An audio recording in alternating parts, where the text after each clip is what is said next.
అందరికీ నమస్కారం. ఈరోజు తెలంగాణలో అన్నిటికంటే మించిన సమస్య, పెద్ద సమస్య ఈరోజు నిరుద్యోగం అయిపోయింది. తెలంగాణ ప్రభుత్వం అధికారంలోకి రాగానే, కాంగ్రెస్ ప్రభుత్వం అధికారంలోకి రాగానే మరి దాదాపు 1038 మంది రిటైర్డ్ ఎంప్లాయీస్ ఉన్నారు. వాళ్ళ వివరాలు వెంటనే ఇవ్వాలి అన్నప్పుడు ప్రతి డిపార్ట్మెంట్ వైజ్గా మరి ఒక్కొక్క దాంట్లో ఎక్కడెక్కడ రిటైర్మెంట్ ఎంప్లాయీస్ ఉన్నారో వాళ్ళందరినీ కూడా తీసి ఈరోజు లిస్ట్ ఇవ్వడం చీఫ్ సెక్రటరీకి ఇవ్వడం జరిగింది. ఆమె దగ్గర ఇప్పటికీ దాదాపు 4 నెలలు అయిపోయింది. 1038 పేర్లు ఆయన దగ్గర ఉన్నాయి. ఇయాటి వరకు ఎవరిని తీయలేదు. ఈరోజు ఆంధ్రప్రదేశ్ గవర్నమెంట్ జీవో విడుదల చేసింది. ఎన్నో తారీఖు? 26/2024. అంటే ఇవాళ 22, మొన్నటి దినాన, అంటే నిన్నటి దినాన ఇవాళ 22, మొన్నటి రోజున జీవో విడుదల చేసింది. ఏమని విడుదల చేసింది? General administration department termination of services of the retired officers or staff who are reappointed instructions issued in continuation of reference 1 and 2, all the special chief secretaries, principal secretaries to government are requested to send compliance reports on the directions already issued, white number 1 and 2, dated 20 you note. ఇది వాళ్ళ GO. ఇది అక్కడ ఏది యుఓ note అక్కడ ఇచ్చింది. Most urgent అని పెట్టింది, వాళ్ళు తీసేసింది. ఇక్కడ ఈ రోజు వరకు మనందరికీ తెలుసు, కాళేశ్వరంలో రిటైర్డ్ ఎంప్లాయీస్ ఉన్నారు, పవర్లో రిటైర్డ్ ఎంప్లాయీసే ఉన్నారు. ఎక్కడెక్కడ అవినీతి పెద్ద ఎత్తున లక్షల కోట్ల రూపాయలు, వేల కోట్ల రూపాయలు ఎక్కడెక్కడ స్కామ్లు అయినాయో అక్కడ అందరినీ రిటైర్డ్ ఎంప్లాయీస్నే పెట్టుకున్నారు కేసీఆర్ గారు. దీని మీద నేను హైకోర్టులో కూడా పిల్ ఫైల్ చేయడం జరిగింది. అప్పుడు ఉన్నటువంటి ఎంసీహెచ్ఆర్డీఏ మన ప్రకాశం అనేట ఆయన ఒక రిటైర్డ్ ఎంప్లాయీకి ఒక కేసు కొన్ని ఉదాహరణలు తీసుకొని కొంతమందిని చూపించుకుంటా నేను ఇవ్వడం 1,25,000 జీతం ఇచ్చి పెట్టుకున్నారు. అదేవిధంగా ఇరిగేషన్లో పెట్టుకున్నారు, అదేవిధంగా మీరు ఎలక్ట్రికల్ డిపార్ట్మెంట్లో పెట్టుకున్నారు, అదేవిధంగా చాలామంది అడ్వైజర్స్గా పెట్టుకున్నారు. ఈ విధంగా రకరకాలుగా వాళ్ళందరినీ పెట్టుకొని ఈరోజు నిజమైన నిరుద్యోగులకు ఇవాళ నిరుద్యోగులు పోయి మాకు 1:100 చేయమనంటే తల ప్రాణంతో ఏదో పెద్ద నౌకర్ ఆర్డర్ ఇచ్చేసినట్టే ఫీల్ అవుతుంది. నౌకర్లు ఇచ్చేసినట్టే ఫీల్ అవుతుంది. అరే టెట్ ఇక్కడ టెట్ నార్మలైజేషన్ చేసిండు, టెట్ నార్మలైజేషన్ చేయండి అయ్యా అని అంటే తల ప్రాణం తోకొచ్చినట్టు చేస్తుండ్రు. ఆడ చేసిండ్రు ఆంధ్రలో. ఇక కొంతమంది పెడతా ఉంటారు, నీకు ఉబ్బా అవుతలేదు, నీకు ఇంకా ఏమేమో అవుతలేదు, వచ్చి 4 రోజులు కాలే. అది చెయ్యాలనే చిత్తశుద్ధి ఉంటే ఒక్క రోజులో చాలు. అది ఆంధ్రప్రదేశ్ గవర్నమెంట్ ఈరోజు అధికారంలో ఎక్కిన 24 అవర్స్లో వాళ్ళు తీసుకుంటున్న డిసిజన్స్ చెప్తున్నాను నేను. 24 అవర్స్లో వాళ్ళు జీవోని విడుదల చేసారు, తీసి అవతల పడేసారు అందరినీ. ఈరోజు వాళ్ళ పిల్లలకు నౌకర్లు ఎక్కడ వాళ్ళు తిరుగుతూ ఉండి, అరే గ్రూప్ 2, గ్రూప్ 3లా 2,000 పెంచండి. మీరు రాహుల్ గాంధీ గారితో, సోనియా మన ప్రియాంక గాంధీ గారితో వాళ్ళతో ప్రమాణాలు చేపించిండ్రు. చిక్కడపల్లి లైబ్రరీకి రాహుల్ గాంధీ గారు వచ్చి సంవత్సరంలోపు 2 లక్షల పోస్టులు నింపుతా అని చెప్తాడు. ప్రియాంక గాంధీ గారు యూత్ డిక్లరేషన్లో ఆమెతో వాగ్దానం చేపిస్తారు. అరే వాళ్ళు చెప్పినందుకన్నా కనీసం 2,000 పెంచునని పెంచుతానే లేరు. ఇంతగానో విద్యార్థులు రోడ్లపైన ఎక్కి దీక్షలు చేసి ఎన్ని విధాలుగా కొట్లాడుతూ ఉంటే మీరు చేస్తూనే లేరు. ఈరోజు 46 జీవో కొట్టేయండి, బిడ్డలు యాగమవుతుండ్రు, వాళ్ళను హీనంగా వాడుకుంటుండ్రు. మొన్న కొంతమంది అయితే వాళ్ళని ఎట్లా వాడుకోవాలో మీ జీవో నేనే తీపిస్తా అన్నట్టుగా వ్యవహరించి నేనే మీ తరఫున కొట్లాడుతున్నానంటే వాళ్ళను కార్యకర్తలు లెక్క వాడుకున్నారు. ఒక్కొక్క కానిస్టేబుల్, స్పెషల్ కానిస్టేబుల్ పోలీసు అభ్యర్థులను, 46 జీవో బాధితులను. అరే ప్రభుత్వం ఇంతమంది అధికారులు రాకముందు మంత్రులందరూ మాట ఇచ్చిండ్రు, భారత ముఖ్యమంత్రి గారు అప్పుడు మాట ఇచ్చిండ్రు. ఈరోజు ఈయనకి ఏ రోగం వస్తుంది మీకు? 1:100 అది చేయమంటే అది చేయరు. గురుకుల పోస్టు 9,200 పోస్టులు అప్పుడు బీఆర్ఎస్ వేసింది. ఇయాటి వరకు మీరు ఆ పోస్టులకు ఆర్డర్ కాపీలు ఇయ్యరు. 3,000 పోస్టులు తుగ్లక్ విధానంలో రిక్రూట్మెంట్ చేస్తే ఈరోజు దాదాపు వాళ్ళు 3,000 పోస్టులు అట్నే మునిగిపోయినాయి. అలా మొత్తం ఫుల్ టీచర్లు అనేది స్కూళ్ళల్లో కాలేజీలలో ఫుల్గా ఉండాలి, హాస్పిటళ్ళల్లో. విద్యా వైద్యం నువ్వు వేరే దానిలో ఏ విధంగా ఉన్నా సరే ఆలోచన చేయొచ్చు, కానీ 2 రంగాలలో ఫుల్ ఫ్లెడ్జ్గా ఉండాలి. ఈరోజు ఆ ప్రభుత్వం ఈ తప్పులు చేసినారు కదా వాళ్ళని పండబెట్టింది. ఇవాటికి నేను కూడా నేను ఇట్నే ఉంటానంటే ఎంత ఘోరంగా. ముఖ్యమంత్రి అయినాక నువ్వు ఒక్కసారి గాంధీ దవాఖానకు కానీ, ఒక్కసారి ఉస్మానియా దవాఖానకు కానీ ఒక్కసారి పోలేదు నువ్వు. ఈరోజు బసవతారక ఎగేసుకుంటా ఉరికినావు. అంటే ఇక్కడ ఉన్నాయి దవాఖానలు కాదా ఇవి?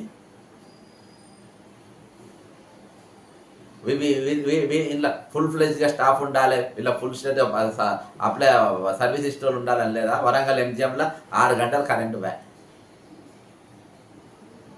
మా సొంటోళ్ళం కౌన్సిలర్లు వచ్చి ఏమైనా మాట్లాడదామని అంటే వీళ్ళేమో ఓటర్లేమో పైసలు ఇవ్వండి, వాళ్ళు ఓటు వేయకపోయా. పైసలు ఇస్తేనే ఓట్లు వేసే స్థాయికి ఈరోజు గ్రాడ్యుయేట్ వాళ్ళ తరపున ఇప్పుడు నేను మాట్లాడేది కూడా. తెల్లారికెళ్ళి నేనే మొదలెత్తిన, మళ్ళా ఎవరు లేరు ఇక్కడ మాట్లాడడానికి. మళ్ళీ నేను నా సొంటోడు వచ్చి ఓటు అడిగితే పైసలు కావాలి మీకు. సరే, అదొక తీరు. ఇంకోటి, ఈరోజు గురుకుల పోస్టు 3,000 పోస్టు అట్నే ఉండే తక్కిన వాళ్ళకి ఆర్డర్ కాపీలు ఇవ్వాలి.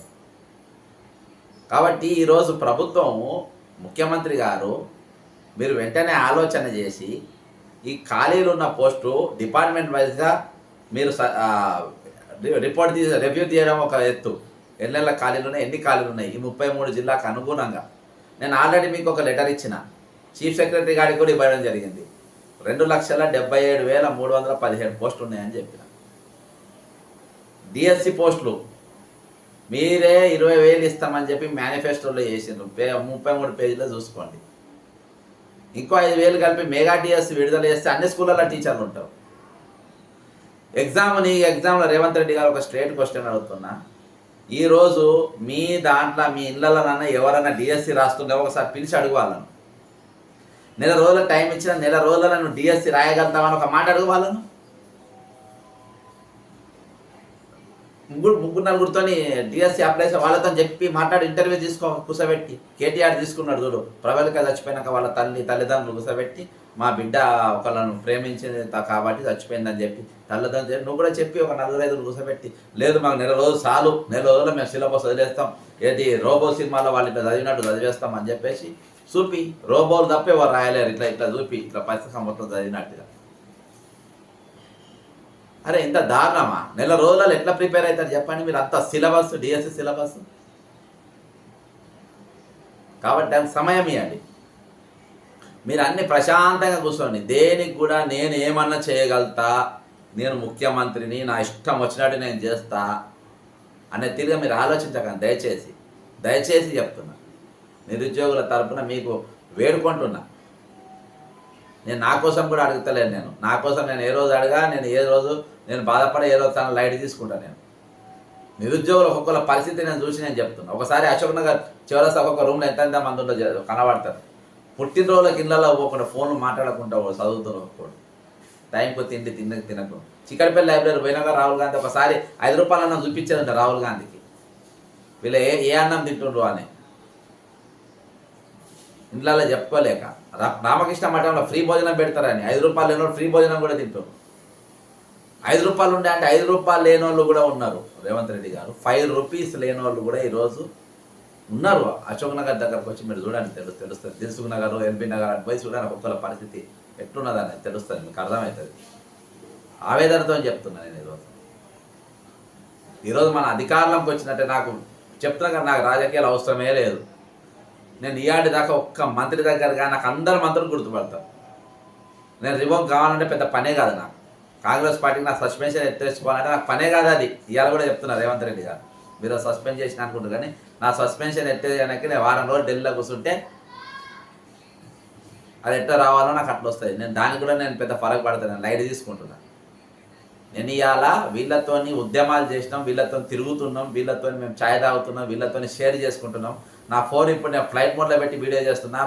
ఫ్లైట్ మోడ్ తీసేస్తే ఎన్ని మిస్ కాల్ వస్తాయో చూడి ఫోన్ అయిపోయాడు లోపే. అర్థం చేసుకోండి మీరు. ఈరోజు ఇగో జీవో చూపెడు, చంద్రబాబు నాయుడు గారు చేసిన జీవో, రిటైర్డ్ ఎంప్లాయీస్ తీసి అవతల పడేసిన జీవో చూపెడుతున్నా. టెట్లా నార్మలైజేషన్ చేసిండు, 1:100 తీసుకున్నాడు ఆయన. ఏం ఏం ఏం ఏం లీగల్ ప్రాబ్లమ్స్ వస్తాయి మీకు? గ్రూప్ 2 గ్రూప్ 3 పోస్టు పెంచమంటున్నాం. మీరు ఇంకోటి లోకల్ విషయానికి వస్తే, లోకల్కు ఎవరైనా ముఖ్యంగా మీరు ప్రభుత్వం ఈరోజు ఆలోచించాల్సింది ఏంటంటే, మీరు పుట్టిన కాంచెని 7th వరకు పెట్టండి, LKG to 7th పెట్టండి, 8th to 10th ఎవడు పెట్టాడు అక్కడ. ఒక అనాథ పిల్ల ఒకటే ఒక సంవత్సరం ఇక్కడనే పుట్టి తల్లిదండ్రులు ఎవరు లేరు, ఇటీవల న్యూస్లలో కూడా వచ్చింది. ఒకటే ఒక క్లాస్, 8th క్లాస్ ఒకటే ఆంధ్రాలో చదివి వచ్చినందుకు ఆమె నాన్ లోకల్ కింద ఆమె జాబ్ వేయాలి. అంటే వాళ్ళ దొంగ సర్టిఫికేట్ తీసుకున్నారో తెలియదు, చాలామంది తీసుకుంటున్నారు ఈరోజు. గ్రూప్ 4 AWS పోస్టులు 1540 పోస్టులు ఆల్రెడీ వాళ్ళది సర్టిఫికేట్ వెరిఫికేషన్ అన్నీ అయిపోయినాయి, ఆర్డర్ కాపీలు. మళ్ళీ 30,000 పోస్టులు ఇచ్చేసిన అని చెప్తారు. ఏంది ఇది? ఏంది ఎక్కడ నడుస్తుంది? ఏం తమాషా నడుస్తుంది? కొంతమంది నేను ఒక పోస్టు 2 పోస్టులు అంటే ఇన్ని సమస్యలు మాట్లాడడానికి ఒక 2 మర్చిపోతాం, ఏదో ఒకటి. AWS మర్చిపోతాము, లేకుంటే నర్సింగ్ మర్చిపోతాము, లేకుంటే గ్రూప్ 2 మర్చిపోతాము, గ్రూప్ 1 1:100 మర్చిపోతాం. కింద కామెంట్స్ వస్తూనే ఉంటాయి, మా సబ్జెక్ట్ మాట్లాడలేదని.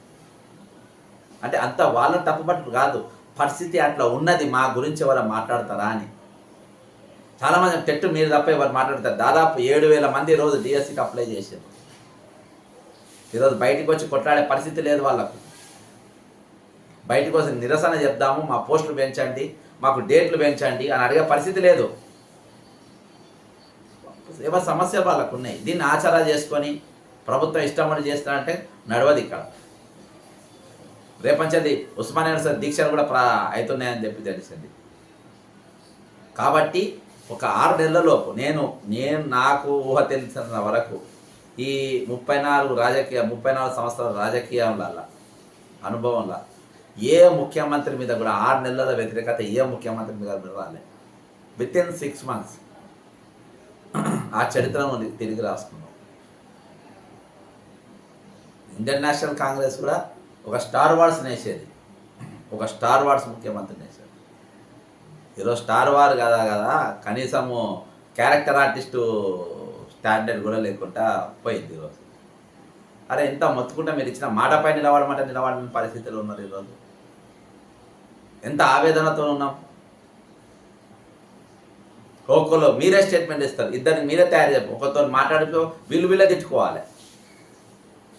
అరే 4 దీక్ష చేస్తుంటే పోయి మనం మద్దతు తెలిపి తట్టుకుండాలి, నిలబడి తట్టుకుండాలి. ఈరోజు కోచింగ్ సెంటర్ వాళ్ళు రాజకీయాలు చేసేస్తుండే. అటు ఇటు డేట్లు వాళ్ళే ఇస్తున్నారు, కోచింగ్ సెంటర్లో డేట్లు ఇచ్చే పరిస్థితికి వచ్చింది. పోస్టులు పెంచమని చెప్పారు. మళ్ళా ఎవరినడికి డేట్లు ఇచ్చిండ్రు మీరు? గ్రూప్ వల్ల 1:100 చేయడం అనేది సమస్య ఏంది ఈరోజు? ఇలా క్వశ్చన్ పేపర్ లీక్ అయింది అయిందని డౌట్ వస్తుంది నాకు. చాలామంది లెటర్లు కూడా ఇస్తున్నట్ట 1:50 బిలోమని సర్వీస్ కమిషన్లో ఏమో.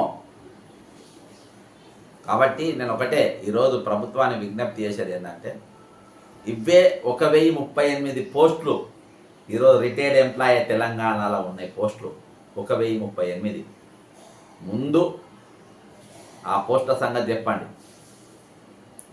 మీరు స్పష్టంగా ఈ డిమాండ్స్ మొత్తం సీరియస్గా చెప్తున్నా. ఒకవేళ 1-2 మర్చిపోతే మీరు కామెంట్ రూపంగా పెట్టండి, ముఖ్యమంత్రి గారు చూస్తారు. ఒకటి నంబర్ 1 గ్రూప్ 1 1:100 చేయాలి. రెండవది గ్రూప్ 2 గ్రూప్ 3లా మినిమం 2,000 పోస్టులు దింపాలి. 2,000 దీంట్లో 2,000 దాంట్లో 2,000. మీరు ఎక్కువ దింపితే ఇంకా మీకు మంచిది. మీకు పాలతోని మీ ఫోటో పాలతోని కడిగించే బాధ్యత నాది. దగ్గరుండి కడగమంటే మేము దండం పెట్టి లీటర్లో కొద్ది పాలు తెచ్చి నీ ఫోటోలు కడిగి ముఖ్యమంత్రి గారి ఫోటో కడిగించే బాధ్యత నాది. నేను ఎన్ని రోజులు నేను చేసినా, నేను బాధ పెట్టిన కాడ కూడా నేను క్షమాపణ చెప్తా. ఇవన్నిటికీ నువ్వు ఇవి చేయి, తప్పు నీదున్నా నేనే క్షమాపణ చెప్తా ఇవి చేస్తే, ఓకేనా? రెండవది అయింది. మూడవది AWSకు మీరు వెంటనే అపాయింట్మెంట్ లెటర్స్ ఇచ్చేయండి. గురుకుల పోస్టులు 9,200 పోస్టులు కంప్లీట్గా ఫుల్ఫిల్ చేసేయండి. అపాయింట్మెంట్ లెటర్స్ స్కూల్ స్టార్ట్ అయిపోయినాయి. మెగా డిఎస్సి కండక్ట్ చేయండి. 25,000 పోస్టులు డిక్లేర్ చేయండి. డిసెంబర్లో ఎగ్జామ్ పెట్టండి, దయచేసి ఎగ్జామ్ పెట్టండి, డిసెంబర్లో పెట్టండి. ఎందుకంటే సిలబస్ చాలా ఉన్నది. టెట్ నార్మలైజేషన్ అనేది చాలా ఇంపార్టెంట్. ఆ ప్రక్రియ మీరు వెంటనే ప్రారంభించండి. 46 జీవో ఎత్తేయండి, మీరు ఇచ్చిందే 46 జీవో వెంటనే ఎత్తి పడేయండి. ఇవన్నీ మీరు చేయండి. ఇంకా మా నిరుద్యోగుల ఆస్పిరెంట్లై వాళ్ళు మీకేమైనా రీప్రజెంటేషన్ అవి కూడా ఒకసారి మీరు పరిశీలించండి. పరిశీలించి దాని మీద మీరు వెంటనే చర్యలు తీసుకోండి. నేను చెప్తున్నా కదా, బేషరతుగా ముఖ్యమంత్రి రేవంత్ రెడ్డి గారు బేషరతుగా తప్పు మీదైనా నాదైనా ఇవన్నీ మీరు చేయండి. నేను ఎక్కడ తలొంచలేదు. నాకు ఏ పోస్ట్ వద్దు, నేను ఏం అడగానని చెప్పి నేను లిఖితపూర్వకంగా రాసిస్తా. బేషరతుగా నీకు క్షమాపణ చెప్తా. నేను మనసు బాధ పెట్టినందుకు నాకు క్షమించాలి. ఎందుకంటే నిరుద్యోగులందరికీ నువ్వు వాళ్ళ న్యాయమైన కోరికలు అన్నీ తీరుస్తున్నాయి. ఇంకోటి, మీరు ఎప్పుడు చర్చలు జరిపినా ఈ కోచింగ్ సెంటర్లతో చర్చలు జరిపిన వాళ్ళతో స్టేట్మెంట్లు ఇప్పించకండి దయచేసి. మీరు ఎప్పుడు ఇప్పించినా మీకు అసెంబ్లీ అఫైర్స్ మినిస్టర్ ఉంటారు, లేకుంటే ఇన్ఫర్మేషన్ మినిస్టర్ ఉంటారు, వాళ్ళతో మీరు స్టేట్మెంట్ ఇప్పియండి, వాళ్ళతో మీరు మాట్లాడియండి. గౌరవప్రదంగా ఉంటుంది. ఎవరో చిల్లరగాన్లతోని అవి స్టేట్మెంట్లు ఇప్పిస్తే పద్ధతి కాదు. కాబట్టి నేను ఇవన్నీ అన్నిటికి కూడా ప్రతి దానికి ఒక్కొక్క పాయింట్ వైజ్గా, ఇగో ఇక్కడ నేను బాధ పెట్టిన ఐఎమ్ సారీ, ఇక్కడ నేను బాధ పెట్టిన ఐఎమ్ సారీ, నన్ను తీయకుండా నేను తిట్టిన ఐఎమ్ సారీ అని ప్రతి దానికి నేను శిరస్సు వంచి నేను క్షమాపణ చెప్తాను. ఇవన్నీ ఆస్పిరెంట్స్ నిరుద్యోగుల కోరికలన్నీ మీరు తీరవాలి. సింగరేణిల మర్చిపోయినా 19 పోస్టులు పడతాయి 22 దాంట్లో. బసవయ్య అనేట ఆయన 4 పోస్టులు ఇచ్చింది, 15 పోస్టులు అమ్మి పడేసిండు. దాని మీద ఎంక్వైరీ చేయండి. ఈరోజు అక్కడ బోర్డు మేము తీసుకున్న నిర్ణయం ఎవరు ఇంటర్ఫీర్ కనుక నేను అక్కడ ఉన్న బలరాం సార్ కూడా నేను విజ్ఞప్తి చేస్తున్నా సీఎండి గారు, కొంచెం క్వాలిఫికేషన్ తగ్గియండి. ఇదివరకు ఉన్నది పెట్టండి. మీరు 55 పెట్టిందంటే 50 పెట్టండి. దానికి కూడా 50%. అందరు మైనింగ్ కోర్సు చేసిన వాళ్ళు కదా, మైనింగ్ కోర్సు చాలా తక్కువ మంది చేస్తారు అసలు కోర్సు. కాబట్టి మునుపున్న తిరిగానే వాళ్ళు తెచ్చుకున్నారు. కాబట్టి కొంచెం నిరుద్యోగుల పక్షాన, ఆస్పిరెంట్స్ పక్షాన ప్రభుత్వాలు కొంచెం ఉదారంగా ఆలోచించాలి. వాళ్ళతో పని తీసుకునే తిరిగా కూడా చూడాలి. వాళ్ళతో పని ఏ విధంగా తీసుకోవాలి అనేది కూడా ప్రభుత్వం ఒకసారి ఆలోచన చేయాలని చెప్పేసి నేను విజ్ఞప్తి చేస్తున్నా, నేను రిక్వెస్ట్ చేస్తున్నా గవర్నమెంట్. కాబట్టి ఈరోజు నాకు ఒక జీవో వచ్చింది, చూసినాక నాకు చాలా బాధ అనిపించింది. ఇన్ని రోజులు వీళ్ళను రిటైర్మెంట్ ఎంప్లాయీస్ తీసేందుకు ఇంత సమయం మనం తీసుకుంటున్నాం. విద్యాసాగర్ రెడ్డి అనేటోడు శ్రీనిధిలో ఎందుకు అక్కడికి వస్తాడు? 3-4 లక్షలు జీతం ఇచ్చానని పెట్టుకుంటుండ్రు. ఎందుకు? ఏం బీకనికైనా పెట్టుకునేది? 4 లక్షల సిమ్ములు ఆసారే ఉన్నది. ఇవన్నీ ఇచ్చిన ఏం చేస్తుంటారు ఏందో. కాబట్టి వెంటనే చర్యలను చేపట్టాలని కోరుకుంటూ సెలవు తీసుకుంటున్నా. ఇంకా నేనేమైనా అంశాలు ఏమన్నా మర్చిపోయినట్టే దయచేసి కామెంట్లో పెట్టండి. నేను కావాలని ఏం కాదు, నాకు గుర్తున్నాయని నేను చదివిన. జై తెలంగాణ, అమరవీరులకు జోహార్.